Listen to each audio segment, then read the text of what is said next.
A narrow palate. What is this and what can be done about it? Well, the palate is the roof of the mouth, and in modern society the gap between the molars, so this bottom dimension, so the minimum distance between the two molars, is approximately 29 to about 34 millimeters. People in modern developed countries such as the UK, if people come see me who have also been brought up in less well developed countries, it's wider in relative to the terms of the development of the country that they've come from.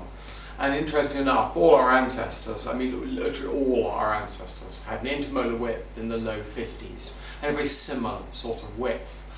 It didn't matter what race, where you came from, they're all the same, and they're very, very consistent widths. Now, narrow palates frequently go with crooked teeth and the adenoidal type face, the long, thin face that's growing downwards. And it's associated with the facial lengthening and craniofacial dystrophy. And the problem is that this is a vicious cycle. That if the tongue's not up in the roof of your mouth, up on the palate, holding the midface up and forwards, then the maxilla will drop down, lengthening the face. And as that starts to occur, of course, the palate gets narrower.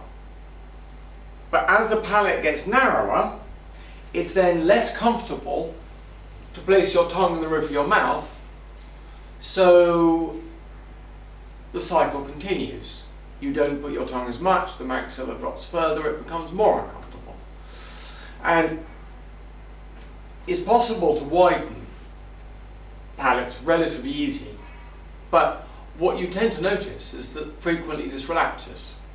Now, when my father took over my grandfather's practice, he was shocked to see that my grandfather had been doing expansion, because of course he was taught at dental school in the era he qualified that expansion was unstable, as we're taught today, and you should never do it. And yet my grandfather had been doing it, and there were clearly cases where it was stable. So my grandfather kept very good records. My father called these individuals back in again, and he noticed one of three things.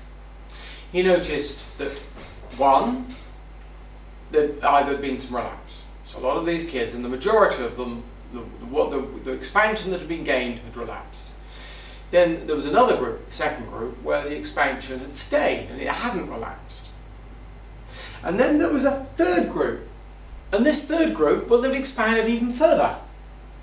Now, it's outliers like this that are often ignored by science that can tell you a great deal. And he came to the conclusion that if the tongue subsequently goes up into the palate and rests there, finds a home there, then the expansion could not only be stable, but actually will continue to widen, continue to be gaining expansion. And there's a certain threshold for this to occur.